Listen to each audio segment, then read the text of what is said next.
अब हम इसमें जो हमारा सेशन है सुपर स्मार्ट इकोनॉमिक्स, इसको स्टार्ट करने से पहले मैं आपको अपना इंट्रोडक्शन करा देती हूँ कि आपको पता हो आपका मेंटोर कौन है और आप उस किस से पढ़ रहे हैं आप। तो स्टूडेंट्स, मेरा नाम मारिया ख़ान है। मैंने एमफिल इकोनॉमिक्स किया हुआ है और इसके साथ साथ मैंने पीपीएससी एफपीएससी के टेस्ट भी क्लियर किए हुए हैं और इस वक्त मैं एक गवर्नमेंट कॉलेज में असिस्टेंट प्रोफेसर हूँ इकोनॉमिक्स की।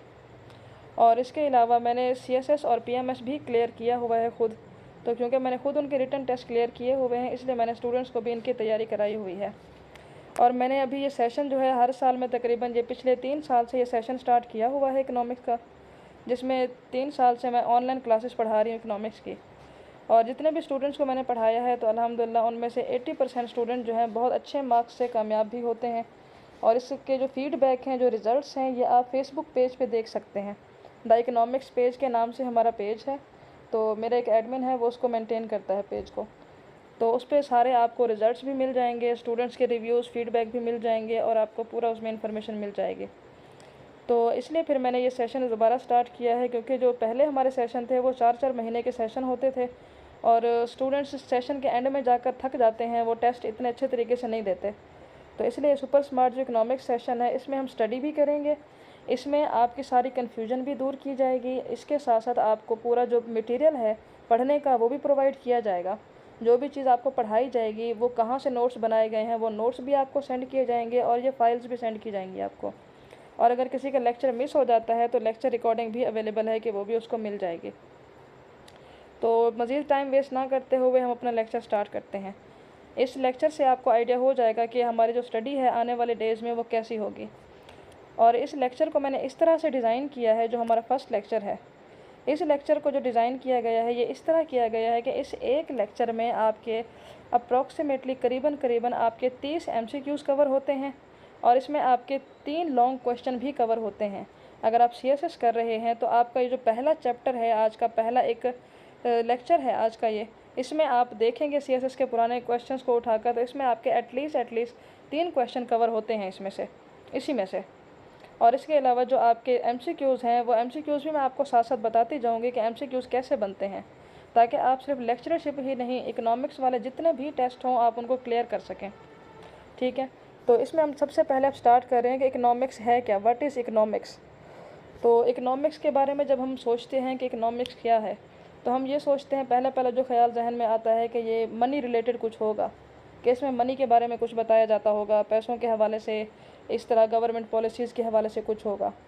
तो हम इसको पढ़ते हैं कि बेसिकली ये है क्या, इसकी असल चीज़ क्या होती है। तो जो वर्ड इकोनॉमी है वो ग्रीक वर्ड आइकोनॉमस से निकला है। ये इकोनॉमिक्स जो का हमारा जो सब्जेक्ट है ये 1700 वाले ज़माने से है, यानी 1700 के ज़माने से है, उससे पहले नहीं था। उससे पहले नेचुरल साइंसेस वाले और लैंग्वेजेस वाले सब्जेक्ट हुआ करते थे, physics, chemistry, bio, English, Latin, Greek वगैरह, ये लैंग्वेजेस हुआ करते थे, लेकिन सोशल साइंस के जो सब्जेक्ट थे वो नहीं थे इतने। तो 1776 में एडम स्मिथ ने अपनी किताब लिखी थी, an inquiry into nature and causes of wealth of nation. इसके बड़ी मशहूर ज़माना किताब है। तो ये किताब इसने लिखी थी। इस किताब में इसने बताया था, इकोनॉमिक्स सब्जेक्ट को इंट्रोड्यूस कराया था। उसकी इस बुक के थ्रू लोगों को इकोनॉमिक्स सब्जेक्ट का पता लगा था और इसीलिए ही एडम स्मिथ को फाउंडर ऑफ इकोनॉमिक्स कहा जाता है। अब इसमें देखें, मैंने लिखा है फाउंडर ऑफ मॉडर्न इकोनॉमिक्स, क्योंकि हमारी जो भी इकोनॉमिक्स है हम आज पढ़ रहे हैं मॉडर्न दौर में, इसकी बेसिक जो है वो एडम स्मिथ ने रखी थी। तो एडम स्मिथ जो है ये हमारा फाउंडर ऑफ इकोनॉमिक्स है। तो ये आपका इसमें देखें, अब आपके 2 एमसीक्यूज़ कवर होते हैं। सबसे पहला जो हमारा एमसीक्यूज़ कवर हो रहा है वो है हमारा कि इकोनॉमिक्स किस वर्ड से निकला है, वो है ग्रीक वर्ड से। आपको याद इस तरह रहेगा, क्योंकि पहले मैंने कहा है कि 2 या 3 लैंग्वेजेस होती थी, लैटिन और ग्रीक। तो ये ग्रीक लैंग्वेज से निकला है, आइकोनोमस, जिसका मतलब है one who manage a household, यानी जो हाउस को मैनेज करता है, घर कैसे चलाना है, घर का ख़र्चा कितना करना है, सेविंग कितनी करनी है, ये घर के बारे में हम जो भी डिसीजन लेते हैं वो समझ लें हम इकोनॉमिक्स करते हैं। अब इकोनॉमिक्स के बारे में इकोनॉमिस्ट क्या कहते हैं। ये जो इकोनॉमिक्स के बारे में इकोनॉमिस्ट का भी मैंने इसलिए बताया है कि सीएसएस में भी एक क्वेश्चन आया हुआ था, अगर आप देखें एक पुराने पास्ट पेपर में, कि उसमें उन्होंने इकोनॉमिस्ट का पूछा हुआ था। और अगर इंटरव्यू में भी जब आप जाते हैं तो वहाँ पर आपके इकोनॉमिस्ट के बारे में आपसे पूछा जाता है, और एमसीक्यूज़ भी जब आते हैं तो आपसे इकोनॉमिस्ट के बारे में ज़रूर पूछा जाता है। तो मेरी कोशिश यही है कि जो लेक्चर आपको पढ़ाया जाए उसमें वो सब चीज़ें शामिल की जाएँ जो आपके काम की हैं, कि आपको फिर दोबारा 10-12 बुक्स ना खंगालनी पड़े एक एक चीज़ के लिए। तो फर्स्ट हमारे पास है एडम स्मिथ, क्योंकि ये फाउंडर ऑफ इकोनॉमिक्स हैं, इन्हीं से स्टार्ट करते हैं। एडम स्मिथ एक स्कॉटिश ब्रिटिश इकोनॉमिस्ट थे, स्कॉटिश भी और ब्रिटिश भी। स्कॉटिश ब्रिटिश इकोनॉमिस्ट थे। 1776 में इन्होंने किताब लिखी थी, nature in inquiry into nature and causes of wealth of nation. तो वेल्थ ऑफ नेशन इनकी बड़ी मशहूर किताब है, जिसमें इन्होंने इकोनॉमिक्स को डिफ़ाइन किया कि economics is a science of wealth, यानी इकोनॉमिक्स जो है वो दौलत का इल्म है। ये दौलत के बारे में बताती है, दौलत प्रोड्यूस कैसे होती है, दौलत कंज्यूम कैसे होती है, दौलत डिस्ट्रीब्यूट कैसे होती है। ये सारी चीज़ें हम इकोनॉमिक्स में पढ़ते हैं। और एडम स्मिथ की इस डेफिनेशन को बड़ा क्रिटिसिज्म का निशाना बनाया गया था कि ये जो डेफिनेशन है, ये उन्होंने कहा था कि ये तो एक आपने शैतानी इल्म बता दिया कि सिर्फ दौलत के बारे में ही सोचते रहो, दौलत के बारे में आप इसमें अपना सारी एक्टिविटीज़ आप दौलत के गिर्द आपकी घूम रही हैं, कोई इसमें इंसानी फलाह का तो कोई इसमें रोल ही नहीं है। और इसी के क्रिटिसिज्म के बाद डेफिनेशन दी अल्फ्रेड मार्शल ने। तो अल्फ्रेड मार्शल भी ब्रिटिश इकोनॉमिस्ट थे। तो ये आपको इस तरह याद रहेगा कि एडम स्मिथ, अल्फ्रेड मार्शल और लायनल रॉबिन्स, जो हमारे 3 बहुत फेमस इकोनॉमिस्ट हैं जिन्होंने डेफिनेशंस दी हैं, वो तीनों ही ब्रिटिश थे। तो ये आपको याद रहेगा अगर MCQs आ जाता है तो। और ये अगर आपका लॉन्ग क्वेश्चन भी आता है कि इकोनॉमिक्स को डिफ़ाइन करें, तो आप इकोनॉमिक्स की जो एक टर्म है कि इकोनॉमिक्स टर्म क्या है, वहाँ से लेकर इकोनॉमिक्स की ये तीनों डेफिनेशंस को आप बताएंगे। अब एडम स्मिथ ने भी किताब लिखी थी प्रिंसिपल्स ऑफ इकोनॉमिक्स 1890 में।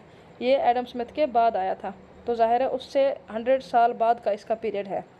तो प्रिंसिपल्स ऑफ इकोनॉमिक्स इसने किताब लिखी थी 1890 में। अब ये कहता है कि जो इकोनॉमिक्स है is a study of man kind in ordinary business of life, यानी वो कहता है कि जो इकोनॉमिक्स है ये रोज़मर्रा ज़िंदगी का हिस्सा है। यानी वो कहते हैं इकोनॉमिक्स कोई अलग चीज़ नहीं है जो आप हैरान हो जाएं कि ये पता नहीं क्या चीज़ है। ये हमारी रोज़मर्रा ज़िंदगी का हिस्सा है। हम रोज़मर्रा ज़िंदगी में जो फ़ैसले करते हैं, जो चीज़ें ख़रीदते हैं, करते हैं, वो हम इकोनॉमिकली ही कर रहे होते हैं। तो बेसिकली इकोनॉमिक्स हम सबकी ज़िंदगी में है, ऑलरेडी है। ये हमारी लाइफ का एक पार्ट है। और ये हमें क्या बताता है, ये हमें बताता है कि हमने मटेरियल वेलफेयर कैसे हासिल करनी है। ये आपने लफ्ज़ याद रखना है, मटेरियल वेलफेयर।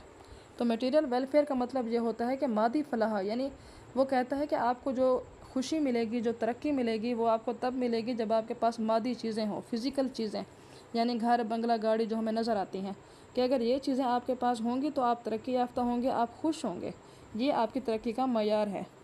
अब इसको भी ज़ाहिर है निशाना बनाया गया तनकीद का कि भी आपने तो सिर्फ इंसानों को जो है घर बंगला गाड़ी पे लगा दिया है। आज भी लोगों की ये सोच है कि अगर हमें खुश होना है तो हमारे पास पैसा, गाड़ी, बंगला होना ज़रूरी है, वही हमारी फलाह है। तो ये यहीं से कॉन्सेप्ट आया था। तो अल्फ्रेड मार्शल के क्रिटिसिज्म के बाद फिर लायनल रॉबिन्स, जो कि मॉडर्न इकोनॉमिस्ट हैं, आज के हमारे समझ सकते हैं, 1932 में इन्होंने किताब लिखी थी। तो इन्होंने फिर डेफिनेशन दी और अब तक की इनकी डेफिनेशन को मोस्ट अथेंटिक डेफिनेशन कहा जाता है। वैसे तो बाकी दोनों भी अथेंटिक ही हैं, जाहिर है कोई भी डेफिनेशन गलत नहीं है, हर डेफिनेशन ठीक है, लेकिन इनकी जो डेफिनेशन है वो मोस्ट अथेंटिक है। इन्होंने किताब लिखी थी लायनल रॉबिन्स ने, जो कि ब्रिटिश इकोनॉमिस्ट थे, 1932 में। इन्होंने लिखी थी किताब के an essay on the nature and significance of economic science. ये इनकी बुक का नाम है कि बुक में वो इकोनॉमिक साइंस की नेचर के बारे में बता रहे हैं कि इकोनॉमिक्स कैसे एक साइंस सब्जेक्ट है। तो रॉबिन्स कहता है economics is a science. Science में आप लोगों ने याद रखना है कि इकोनॉमिक्स जो है वो सोशल साइंस है। ठीक है, इकोनॉमिक्स कौन सा साइंस है? सोशल साइंस है। ये सोसाइटी की साइंस है, ये हमें लोगों के बिहेवियर के बारे में बताती है। तो economics is a science which studies human behaviour as a relationship between ends and scarce means which have alternative uses. यानी ये इसकी असल डेफिनेशन है। वो कहता है कि जो इकोनॉमिक्स है वो बेसिकली क्या है, ये हमें बताती है कि कैसे हमने अनलिमिटेड वांट्स को लिमिटेड रिसोर्सेज में पूरा करना है। यानी लायनल रॉबिन्स कहता है कि दुनिया में हर चीज़ स्कार्स है, यानी दुनिया में हर चीज़ जो है कम है। कोई भी चीज़ जो है इस तरह नहीं है हमें मुकम्मल हासिल हो जाए, हर चीज़ में कोई ना कोई कमी है। तो जब स्कार्सिटी है, दुनिया कम है, दुनिया में चीज़ें कम हैं, तो हमें अपनी ख्वाहिशात को भी महदूद करना होगा। यानी एक इंसान के पास अगर 100 रुपये भी हैं, उसका दिल करता है मेरे पास 1000 हो तो करोड़ हो, करोड़ हो तो उससे ज़्यादा हो, यानी ज़्यादा की ख्वाहिश है इंसान को। तो वो कहता है किस तरह आपने अपनी अनलिमिटेड वांट्स को, अनलिमिटेड ख्वाहिशात को आपने लिमिटेड रिसोर्सेज में मैनेज करना है। ये बेसिकली इकोनॉमिक्स है कि इकोनॉमिक्स पढ़ने के बाद हम इकोनॉमिक डिसीजन लेना सीख जाते हैं। हम ये सीख जाते हैं कि आपने डिसीजन कैसे लेने हैं। तो ये है हमारे पास लायनल रॉबिन्स की इकोनॉमिक्स। तो अब देखें इसमें आपके कितने, सिर्फ ये 2 हमारे स्लाइड्स में आपके 5 MCQs कवर हुए। सबसे पहला जो इकोनॉमिक्स टर्म है वो कहाँ से आई, ग्रीक वर्ड से, इकोनॉमिक्स से। दूसरा क्या है, एडम स्मिथ कौन था, वो हमारा फाउंडर ऑफ मॉडर्न इकोनॉमिक्स था, स्कॉटिश था, उसने बुक लिखी थी, कब लिखी थी वो भी हमने देख लिया। अल्फ्रेड मार्शल कौन था, लायनल रॉबिन्स कौन था, इनकी बुक्स के नाम और इनकी डेफिनेशंस और साथ साथ कॉन्सेप्ट भी।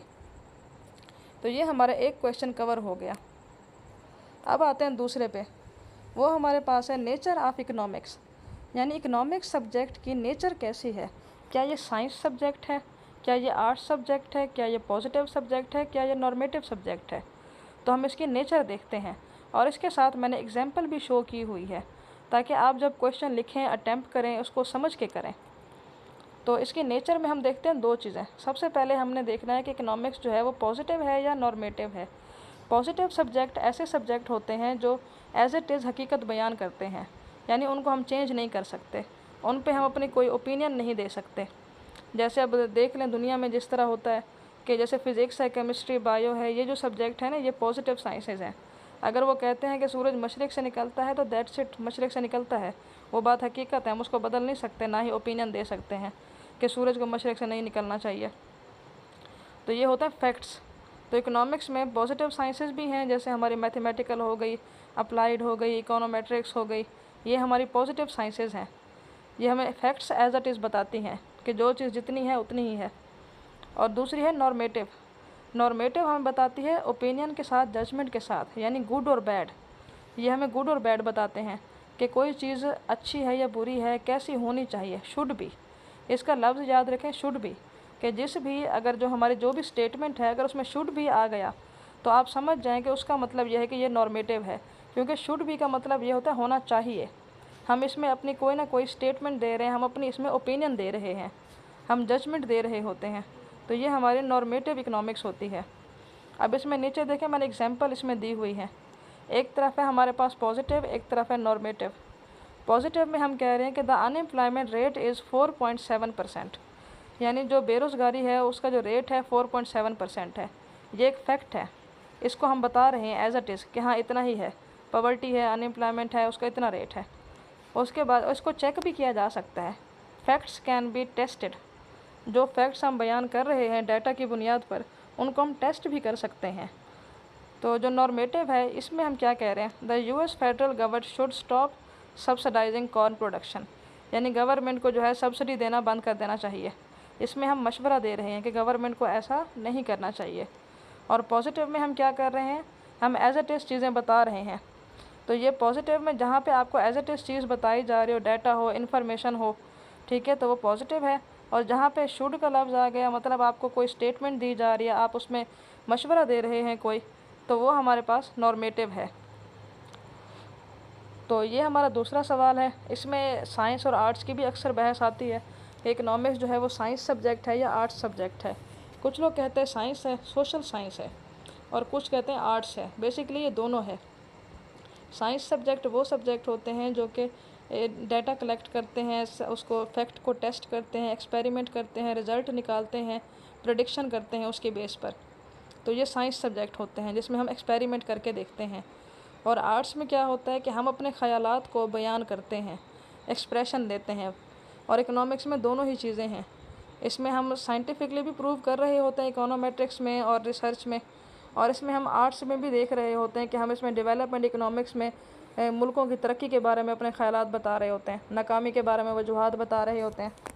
तो ये साइंस भी है और आर्ट्स भी है। तो वो था हमारा दूसरा सवाल। तो ये अब हम आ गए तीसरे सवाल पे। ये हेडिंग के अंदर अंदर टॉपिक लिखे हुए हैं ताकि आपको आइडिया हो। आपको नोट्स भी इसके प्रोवाइड किए जाएंगे बाकायदा, कि अगर स्लाइड में आपको लगता है कि कम इन्फॉर्मेशन है, वैसे तो टू द पॉइंट इन्फॉर्मेशन है इसमें, तो लेकिन अगर आपको लगे कि इसमें कम इन्फॉर्मेशन है तो आपको मुकम्मल इसकी जो है नोट्स भी प्रोवाइड किए जाएंगे। कि स्कोप ऑफ इकोनॉमिक्स का मतलब ये है कि अगर स्कोप का सवाल है तो उसमें ये चीज़ें प्रिपेयर करनी है। स्कोप ऑफ इकोनॉमिक्स का मतलब ये होता है कि इकोनॉमिक्स सब्जेक्ट कहाँ कहाँ तक फैला हुआ है, कि इसमें क्या क्या चीज़ें इंक्लूडेड हैं। इसमें हम देखते हैं इकोनॉमिक्स की 2 मेन ब्रांचेस हैं, एक है माइक्रो इकोनॉमिक्स और एक है मैक्रो इकोनॉमिक्स। जो माइक्रो है, माइक्रो मतलब होता है स्मॉल, जैसे हम माइक्रोस्कोप के बारे में पढ़ते हैं कि उससे छोटी छोटी चीज़ों को भी देखा जाता है, माइक्रोस्कोप एक मशीन होती है जिसमें बहुत छोटी चीज़ों को भी आप देख सकते हैं। तो माइक्रो मतलब स्मॉल, बहुत कम, बहुत स्मॉल लेवल पे। और दूसरा होता है मैक्रो, मैक्रो, यानी मैक्रो मतलब लार्ज, एग्रीगेट, बड़े लेवल पर। तो माइक्रो इकोनॉमिक्स की ऐसी ब्रांच है जिसमें हम सारी थ्योरीज़ को एक सिंगल स्मॉल लेवल पे पढ़ते हैं। और मैक्रो में हम क्या करते हैं, लार्ज एग्रीगेट लेवल पे पढ़ते हैं। अब जैसे ये नीचे डायग्राम देखें, इसमें आपको नज़र आ रहा है कि जो इसमें एक आदमी है, उसने एक छोटी सी एक वो ग्लास उठाया हुआ है, उसमें से वो देख रहा है। और जो दूसरा है उसने बड़ी दूरबीन उठाई हुई है और उससे वो देख रहा है। क्योंकि एक जो है माइक्रो में वो स्मॉल लेवल पे एक छोटी चीज़, करीब की चीज़ को देख रहा है, मैक्रो में वो ओवरऑल सारा देख रहा है। तो जैसे कि आपको एग्जांपल बताती हूँ, अगर आप ये कहते हैं कि जैसे कि हमारे पास, अगर इसकी एग्जांपल देखें तो एग्जांपल हमारे पास इस तरह बनती है कि अगर मैं आपसे कहूँ कि एक क्लास में कितने बच्चे फ़ेल हुए, ठीक है, तो वो एक क्लास की बात है, तो वो है माइक्रो लेवल स्टडी। अगर मैं आपसे कहूँ कि पूरे शहर में कितने स्टूडेंट फ़ेल हुए या पूरे मुल्क में कितने स्टूडेंट फ़ेल हुए, तो वो हमारे पास होगा मैक्रो लेवल, ठीक है। और जो माइक्रो है इसको प्राइस थ्योरी भी कहा जाता है, क्योंकि इसमें हम प्राइस डिटर्मिनेशन के बारे में पढ़ते हैं। हम माइक्रो में ये चीज़ें पढ़ते हैं कि किसी चीज़ की प्राइस कितनी रखी जाती है, प्राइस कितनी हो, तो वो हमारी जो प्राइस थ्योरी है वो हमारी माइक्रो में आती है। ये अक्सर एमसीक्यूज़ पूछा जाता है, बहुत ज़्यादा पूछा जाता है, सीएसएस में भी पूछा जाता है एमसीक्यूज़ में कि प्राइस थ्योरी क्या होती है। माइक्रो थ्योरी, माइक्रो में हम प्राइस डिटरमिन करते हैं हर चीज़ की, वो जो सप्लाई डिमांड वाली थ्योरीज हम पढ़ते हैं। और मैक्रो में हम क्या करते हैं, इनकम की डिटर्मिनेशन करते हैं कि इनकम लेवल कितना होना चाहिए, उसकी हम एग्रीगेट डिमांड, एग्रीगेट सप्लाई देख रहे होते हैं। तो माइक्रो हमारी प्राइस थ्योरी और मैक्रो जो है वो हमारी इनकम थ्योरी हो गई। अच्छा जी, उसके बाद हमारा है लास्ट टॉपिक है हमारा ये, क्योंकि मेरा ख्याल है आज पहले डेमो लेक्चर के लिए इतना ही काफ़ी है कि आप इसको हज़म भी कर सकें, समझ भी सकें इसको। तो दूसरा हमारे पास आज लास्ट जो टॉपिक है वो है इकोनॉमिक सिस्टम्स। इसको भी बहुत ईजी करके मैं आपको समझाऊँगी। हमारे पास बेसिकली 3 सिस्टम होते हैं। सिस्टम का मतलब ये होता है इकोनॉमिक सिस्टम के कोई भी मुल्क जो है वो इकोनॉमिक डिसीजन कैसे लेता है, किसी मुल्क में इकोनॉमिकली कितना प्रोड्यूस होता है, कितना कंज्यूम होता है, तो वो सारे जो डिसीजन लिए जाते हैं वो हमारे इकोनॉमिक सिस्टम होते हैं। तो इसमें 3 तरह के सिस्टम होते हैं, कैपिटलिज़म जिसको मार्केट सिस्टम भी कहा जाता है, सोशलिज़म जिसको कमांड सिस्टम भी कहा जाता है, और मिक्स्ड इकोनॉमी जो दोनों का कम्बिनेशन है। अब ये इन दोनों का एक छोटा सा कंपैरिजन साथ में ही दिया हुआ है ताकि आप इसी को ही पढ़ लें तो आपको दोनों सिस्टम क्लियर हो जाएंगे, आपको बहुत ज़्यादा नहीं पढ़ना पड़ेगा। जो कैपिटलिज़म है इसमें क्या होता है कि इसमें जो सारे एक प्रोडक्शन रिसोर्सेज हैं, जो सारे एसेट हैं, वो इसकी प्राइवेट इदारों के पास होते हैं। यानी प्राइवेट इदारों को सारे इख्तियारात होते हैं, गवर्नमेंट का इसमें कोई रोल नहीं होता। प्राइवेट इदारे अपनी मर्ज़ी से चीज़ें प्रोड्यूस करते हैं, अपनी मर्ज़ी से प्राइसेस लगाते हैं, मतलब मार्केट के ज़रिए प्राइसेस लगती हैं उनकी, सप्लाई और डिमांड के ज़रिए। तो वो क्या करते हैं, वो लोगों के दरमियान उस चीज़ की डिमांड क्रिएट करते हैं ताकि लोग वो चीज़ ख़रीदें और उनके वो चीज़ बिक जाए। उनको आवाम के फ़ायदा नुकसान से गर्ज नहीं होता। अब मतलब ये है कि अगर उनको ड्रग बनाने से फ़ायदा होता है तो वो ड्रग्स बनाएंगे, वो अपना प्रॉफिट देखेंगे, उनका प्रॉफिट मोटिव होता है। उनको इस बात से कोई परवाह नहीं होती कि इसमें लोगों की सेहत का नुकसान हो रहा है, और इसमें गवर्नमेंट की कोई इंटरवेंशन भी नहीं होती कि गवर्नमेंट उनको रोक सके। इसमें प्रॉफिट बहुत ज़्यादा होता है। इसमें फिर फ़ायदा ये होता है कि इसमें कंपटीशन होता है, क्योंकि गवर्नमेंट की तो कोई इसमें इंटरवेंशन नहीं है, सब कंपनीज़ एक दूसरे से मुकाबलाबाजी करती हैं, जैसे कोका कोला पेप्सी से कर रहा होता है। और इस वक्त अमेरिका में फुल कैपिटलिज़म चल रहा है कि वहाँ पर कैपिटलिज़म का सिस्टम है वहाँ पर। और इसके बाद दूसरा है सोशलिज़म है। सोशलिज़म में क्या होता है कि सारे जो रिसोर्सेज हैं वो गवर्नमेंट की मलकियत होते हैं, यानी गवर्नमेंट का इख्तियार होता है इसके ऊपर कि वो किसको कारोबार करने दे और किसको कारोबार ना करने दे। तो गवर्नमेंट अपनी मर्ज़ी से लाइसेंस जारी करती है उनको, और गवर्नमेंट ही बताती है कि आपने क्या प्रोड्यूस करना है। तो अब समझ लें कि लोगों को चाहिए कुछ और चीज़ चाहिए। अब 100 लोगों को चाहिए कि एप्पल्स हों और 200 लोगों को चाहिए कि ऑरेंजेस हों, तो गवर्नमेंट कहेगी ऑरेंजेस प्रोड्यूस करो, बेशक वो 100 लोगों को नहीं भी पसंद। और इसमें प्राइस भी गवर्नमेंट की मर्ज़ी से रखी जाती है, तो इसमें अक्सर औकात जो बिज़नेसमैन है उनको नुकसान भी होता है। और इसमें फिर नुकसान ये होता है ना, गवर्नमेंट टैक्स बहुत लगाती है, तो लोगों के पास टैक्सेस बहुत ज़्यादा हो जाते हैं, टैक्सेस वो फिर मुल्क छोड़ के चले जाते हैं कि कहीं और जाकर कारोबार करें। टैक्सेस ज़्यादा हो जाते हैं, और टैक्सेस के अलावा फिर क्वालिटी भी नहीं होती चीज़ों की। उन्हें पता है गवर्नमेंट ने सब्सिडी देनी है, हम चीज़ अच्छी बनाए या बुरी बनाए, तो कोई कंपटीशन नहीं होता, कोई क्वालिटी ऑफ प्रोडक्ट्स नहीं होते। और जो मिक्स्ड इकोनॉमी है वो इन दोनों का कम्बिनेशन होती है, यानी उसमें मार्केट इकोनॉमी की भी खासियत होती है, उसमें कमांड इकोनॉमी की भी खासियत होती है। मार्केट इकोनॉमी वाली उसमें चीज़ें होती हैं कि वो प्राइवेट इदारे भी होते हैं, उसमें वो भी काम कर रहे होते हैं, वो भी प्रॉफिट कमा रहे होते हैं। और इसमें कमांड इकोनॉमी भी होती है, गवर्नमेंट भी इसको अपना इन्वॉल्वमेंट होती है, गवर्नमेंट के भी, वो भी अपने इसमें कुछ इख्तियारात इस्तेमाल कर रहे होते हैं। पाकिस्तान और बहुत सारे मुल्कों में इस वक्त मिक्स्ड इकोनॉमी है, जहाँ पर प्राइस रेट सप्लाई डिमांड के साथ साथ गवर्नमेंट के इदारों की मर्ज़ी से भी डिटरमिन होता है। अच्छा जी, अब आपके जो क्वेश्चंस हैं आज के सेशंस के हवाले से, स्टूडेंट्स के क्वेश्चंस थे कुछ, उनको मैं थोड़ा सा एक्सप्लेन कर देती हूँ ताकि स्टूडेंट्स के लिए ज़्यादा कन्फ्यूजन ना हो। तो पहला जो आपका सवाल था बहुत सारे स्टूडेंट्स का कि हम इसमें क्या पढ़ेंगे, व्हाट टू स्टडी। हम इसमें इकनॉमिक्स के सारे सब्जेक्ट पढ़ेंगे, माइक्रो मैक्रो हो गई हमारे पास, development, trade, Islamic economics, money and banking, finance, econometrics भी पढ़ेंगे, इसमें उसके टॉपिक्स भी आ जाएंगे, एग्रीकल्चर के भी आ जाएंगे, और कोशिश करेंगे कि पॉपुलेशन इकनॉमिक्स के भी कुछ टॉपिक इसमें ऐड किए जाएँ।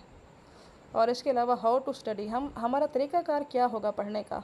एक तो आपकी ऑनलाइन क्लास हुआ करेगी, ठीक है, आपको लेक्चर पढ़ाया जाएगा, ये जो पावर पॉइंट वाली प्रेजेंटेशंस हैं ये फाइल्स भी पढ़ाई जाएंगी, साथ साथ आपको कोर्स मटेरियल भी दिया जाएगा, यानी ये जो पढ़ा रहे हैं ये PDF मटेरियल भी दिया जाएगा, इसके अलावा नोट्स भी दिए जाएंगे आपको।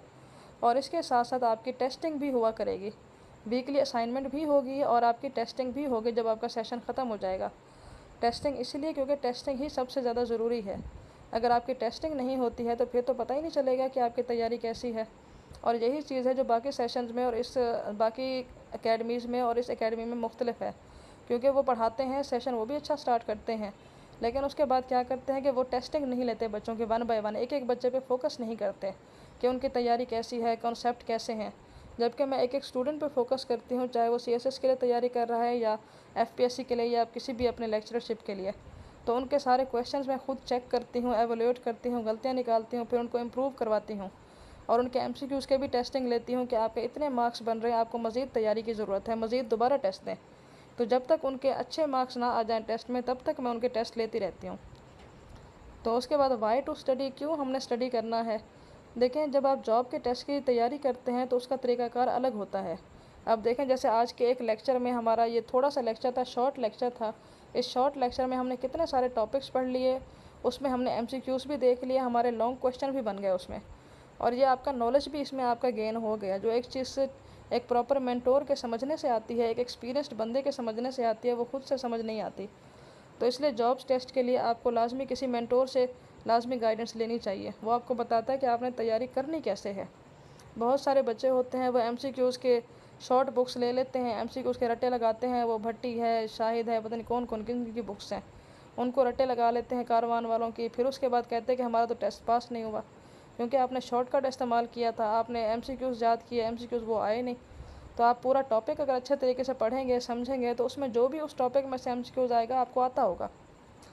और इस तरह CSS का भी है कि बच्चे एक किताब ले लेते हैं जो मिल रही होती है मार्केट में, वर्ल्ड टाइम्स वाली, उसमें टॉपिक बहुत शॉर्ट दिए हुए हैं, बहुत सारे इंपॉर्टेंट डिटेल्स उसमें मिसिंग होती हैं, और उसमें क्वेश्चन बस बने हुए हैं, बंदे उन्हीं को याद करके चले जाते हैं, फिर पेपर में उनके नंबर नहीं आते। तो क्योंकि आपने वो टेस्ट लिख के आपने चेक नहीं करवाए, पता नहीं है कि आपकी तैयारी कैसी है, आपके नंबर कैसे आएंगे। और मेंटोर आपको बताता है कि उन टॉपिक्स के अलावा आपने टॉपिक्स कहाँ से प्रिपेयर करने होते हैं। और फॉर होम टू स्टडी कौन कौन ये लेक्चर ले सकता है, CSS वाले, PMS, KPPSC लेक्चरर्स और अदर जो भी आप FPSC वगैरह का भी टेस्ट तैयारी कर रहे हैं, तो आप हर चीज़ की तैयारी इस सेशन के थ्रू कर सकते हैं, आपको नॉलेज मिलेगा। और ये जो सेशन है हमारा, इसकी ड्यूरेशन है 15 लेक्चर्स हैं इसके। 15 लेक्चर इस तरह हैं कि उन लेक्चर्स में आपको सारे सब्जेक्ट्स की इम्पोर्टेंट डिटेल्स और इम्पोर्टेंट टॉपिक्स पढ़ाए जाएंगे। सिलेक्टिव स्टडी, लेकिन एडवांस और पूरे नॉलेज वाली स्टडी कम्प्रीहेंसिव होगी। तो यानी आप यूँ नहीं कह सकते कि 15 लेक्चर हैं तो हमारे कुछ चीज़ें इसमें रह गई हैं, शॉर्ट हो गई हैं, ऐसा नहीं होगा। और ड्यूरेशन बेशक इसकी 15 दिन की है, 15 लेक्चर की है, लेकिन अगर कोई बच्चों को टॉपिक ना समझ में आए तो वो बाद में भी कंटिन्यू कर सकते हैं उसी सेम फीस में ही। और टेस्टिंग भी आपकी जारी रहेगी, 15 लेक्चर्स के बाद आपकी टेस्टिंग होगी, उसके बाद आप प्रॉपर टेस्टिंग और असाइनमेंट्स जमा कराते रहेंगे जो आपकी चेक होंगी, और आपके 1 to 1 सेशन होते रहेंगे उसमें। और टाइमिंग जो है ये आपके जो मंडे टू थर्सडे आपकी क्लास हुआ करेगी, ठीक है, मंडे टू थर्सडे आपका लेक्चर होगा, और फ्राइडे वाले दिन आपको असाइनमेंट दी जाएगी जो आपने मंडे को सबमिट करानी होगी। ऑनलाइन इस पर व्हाट्सएप पे। तो इसकी जो टाइमिंग है वो रात के 9 बजे होगी, यानी मंडे टू थर्सडे रात के 9 बजे आपकी जूम पे क्लास हुआ करेगी। और उसके बाद जो फ़ीस स्ट्रक्चर है, फ़ीस जो है इसमें 15 लेक्चर्स हैं और 15 लेक्चर्स के साथ आपको 15 से ज़्यादा भी हो सकते हैं कि अगर कोई टॉपिक रह जाता है या बच्चों को नहीं समझ में आता या बहुत सारे बच्चे उस दिन क्लास नहीं लेते हैं तो अगले दिन दोबारा रखना पड़ता है, तो 15 से ज़्यादा भी आपके लेक्चर हो सकते हैं इसमें। और इसके अलावा आपको सारा मटेरियल भी प्रोवाइड किया जाएगा, नोट्स हैं, बुक्स हैं, टेस्ट हैं, सब कुछ आपको प्रोवाइड किया जाएगा। और इसके अलावा आपको मेंटोरशिप भी प्रोवाइड की जा रही है कि आपके सारे क्वेश्चंस को, आपके कन्फ्यूजन्स को, आपके कॉन्सेप्ट को क्लियर किया जाएगा। और इसके अलावा आपकी टेस्टिंग जारी रहेगी। बेशक हमारा 15 लेक्चर्स का सेशन हो, लेकिन टेस्टिंग आपकी 3 महीने तक जारी रहेगी, जब तक का आपका ये ख़त्म नहीं हो जाता, जब तक आपका सेशन पूरा नहीं हो जाता। तो इसकी जो फ़ीस है वो आपकी होगी, हाँ जी, तो वो सेशन थोड़ा सा नेट की वजह से शायद ड्रॉप हो गया, तो इसलिए दोबारा मैंने इसको थोड़ा सा आगे कर लिया। तो जी आपका जो फ़ीस स्ट्रक्चर जो मैं बता रही थी आपको कि इसमें 15 लेक्चर्स के साथ लेक्चर बढ़ भी सकते हैं आपके, और साथ साथ इसमें आपको सारा जो मटेरियल भी प्रोवाइड किया जाएगा। तो जो फ़ीस आपकी होगी वो 5000 होगी। मतलब बहुत सारी जगहों पर फ़ीस 7000 10,000 होती है। मैंने भी स्टूडेंट से ली हुई है जो उन्होंने पढ़ा हुआ है पिछले सेशन में। तो लेकिन इस बार आप लोगों के लिए जो है इसमें मैंने डिस्काउंट भी रखा है कि 5000 आपकी है फ़ीस, और इस 5000 में आपके लेक्चर्स के साथ साथ आपकी टेस्टिंग भी इंक्लूडेड है कि जो आप लेक्चरशिप कर रहे हो या सीएसएस कर रहे हो, आप जब तक चाहें आप ये कंटिन्यू कर सकते हैं, जब तक आपको इस तरह ना लगे कि अब मैं मुकम्मल तैयार हूँ पेपर देने के लिए। तो आपका 2 महीने तक भी अगर जाता है सेशन तो आप ऐड रहेंगे उसमें, आप अपने टेस्ट चेक करवाते रहेंगे, आपको कोई कॉन्सेप्ट समझ में ना आए आप पूछते रहेंगे। ठीक है, तो ये फ़ीस है आपकी 5000।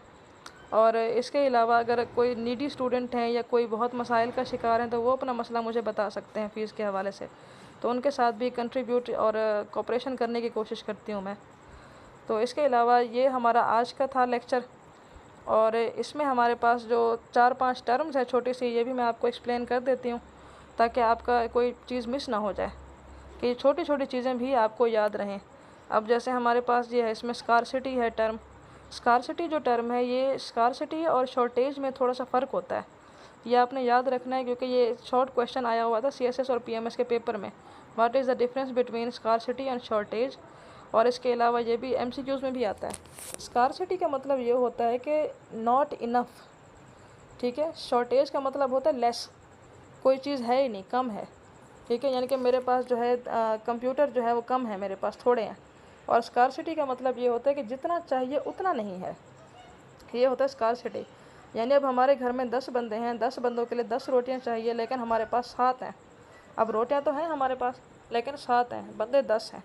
तो नॉट इनफ, यानी जितनी हमारी ख्वाहिश है, जितना हमें चाहिए उतना नहीं है, तो ये होता है स्कारसिटी। और इसीलिए हुकूमत को और लोगों को ट्रेड ऑफ करना पड़ता है, डिसीजन लेने पड़ते हैं, चॉइसेस बनानी पड़ती हैं कि मैं ये चीज़ लूँ या वो चीज़ लूँ, क्या चीज़ लूँ। अब गवर्नमेंट है ना, गवर्नमेंट के पास इतने रिसोर्सेज नहीं होते हैं, तो वो सोचती है कि मैं डिफेंस पे पैसा लगाऊं या आवाम के रिसोर्सेज पे लगाऊं। यानी ये पैसा तो थोड़ा है, वो एक ही जगह लग सकता है, अगर एक जगह ज़्यादा लगाए तो दूसरी जगह पे कम लगेगा। और इसी तरह जो लोग हैं वो भी डिसीजन इसी तरह लेते हैं कि पैसे हमारे पास जो है लिमिटेड हैं और इन्हीं को हमने देखना है कि इसमें से क्या ख़रीदें। तो ये होता है स्कारसिटी। और शॉर्टेज होता है कोई चीज़ कम होना, तादाद में कम होना, यानी 10 कंप्यूटर हैं कम हैं, थोड़े कंप्यूटर हैं तो तादाद में कम होना। और दूसरा हमारा जो टॉपिक है वो है, हमारा टर्म है फैक्टर ऑफ प्रोडक्शन। यानी किसी भी चीज़ को प्रोड्यूस करने के लिए हमें फैक्टर्स चाहिए होते हैं। कोई भी चीज़ अकेली प्रोड्यूस नहीं की जा सकती, हवा में नहीं बनती, उसके लिए आपको लोग भी चाहिए, आपको ज़मीन भी चाहिए, आपको पैसा भी चाहिए। तो ये होते हैं हमारे फैक्टर ऑफ प्रोडक्शन, यानी ऐसी चीज़ें जो हमारे, ऐसे रिसोर्सेज जो हमारी चीज़ें प्रोड्यूस करने में हेल्पफुल हों। अगर आपने एक पेन प्रोड्यूस करना है तो सबसे पहले आपको लैंड चाहिए होगी, ज़मीन, जिसके ऊपर आप अपनी फैक्ट्री बना सकें। और लैंड का मतलब ये होता है कि ज़मीन के नीचे और ज़मीन के ऊपर वाले तमाम रिसोर्सेज को लैंड कहा जाता है। लैंड गॉड गिफ्टेड रिसोर्स है, यानी कि हमने नहीं बनाई, कुदरती बनी हुई है। ज़मीन के ऊपर है, ज़मीन की सतह है, पहाड़ है, जंगलात हैं, या ज़मीन के अंदर हैं जैसे मादनियात हैं, या समंदर, पहाड़ वगैरह, ये सारी चीज़ें लैंड कहलाते हैं। लेबर है, यानी हर इंसान जो फिज़िकल या मेंटल काम करता है और बदले में तनख्वाह लेता है वो लेबर कहलाता है। अगर आप काम नहीं करते हैं और पैसे मिलते हैं तो आप लेबर नहीं हैं। अगर आप काम करते हैं और पैसे नहीं मिलते तो भी आप लेबर नहीं हैं। आप काम भी कर रहे हो और आप पैसे भी ले रहे हो, फिर आप लेबर हैं। फिर है हमारे पास कैपिटल, यानी कैपिटल मतलब ऐसी चीज़ें जो खुद प्रोड्यूस की गई हो, दे आर मैन मेड, और ये क्या करते हैं आगे फर्दर प्रोडक्शन में काम आती हैं। यानी कि आप इस तरह कह सकते हैं जैसे क्या मशीनरी है, मशीनरी मैन मेड है, इंसानों ने मशीनरी बनाई और उस मशीनरी से आप मज़ीद चीज़ें प्रोड्यूस कर सकते हैं, मज़ीद फर्दर प्रोडक्शन कर सकते हैं उससे। तो ये होता है कैपिटल। जैसे पैसा है वो फाइनेंस से, फाइनेंशियल कैपिटल है, पैसा इंसानों ने बनाया और पैसे से आप हर चीज़ बना सकते हैं, तो वो कैपिटल है। फिर एंटरप्रेन्योरशिप, एंटरप्रेन्योर एक बिजनेसमैन होता है जो रिस्क लेता है किसी भी चीज़ को प्रोड्यूस करने का। ये सबसे बड़ा एक फ़र्क होता है बिजनेसमैन और एंटरप्रेन्योर में। यानी एंटरप्रेन्योर सारे फैक्टर ऑफ प्रोडक्शन को जमा करता है, डिसीजन लेता है कि क्या प्रोड्यूस करना है, कैसे करना है, किसको कितनी तनख्वाह देनी है, और इसके अलावा वो क्या कहता है रिस्क लेता है काम करने का। तो ये हमारे फैक्टर ऑफ प्रोडक्शन हो गए। उसके बाद हमारा अपॉर्चुनिटी कॉस्ट। अपॉर्चुनिटी कॉस्ट मतलब ये होता है कि आपके पास दो अल्टरनेटिव हैं, दो चीज़ें हैं, दो ऑप्शन हैं, आपने एक को छोड़ा, एक को चूज़ किया। क्योंकि स्कार्सिटी है ना, रिसोर्सेज की कमी है, तो हम दोनों चीज़ें एट अ टाइम नहीं कर सकते हैं। तो आपने एक को चूज़ किया, एक को छोड़ा, तो जिसको आपने छोड़ा उसकी अपॉर्चुनिटी कॉस्ट है वो चीज़ जो आपने एक्सेप्ट की। ये मैं आपको बताती हूँ कैसे। यानी आप ये बताएं कि जैसे अभी आपके पास ये 1 घंटा था, 1 घंटे में आप या तो क्लास ले सकते थे, या सफ़र कर सकते थे, या खाना खा सकते थे। तो आप क्या करते हैं, आप डिसाइड करते हैं कि खाना खाऊं या फिर क्लास लूं। अगर आपने क्लास ली और खाना छोड़ दिया, ठीक है, क्योंकि एक ही घंटा है, उसमें आप तीनों काम एक साथ नहीं कर सकते। अगर आपने क्लास ली और आपने खाना छोड़ दिया, तो इसका मतलब है क्लास लेने के लिए आपने खाना छोड़ा है। तो क्लास की अपॉर्चुनिटी कॉस्ट क्या है, वो खाना जो आपने छोड़ा।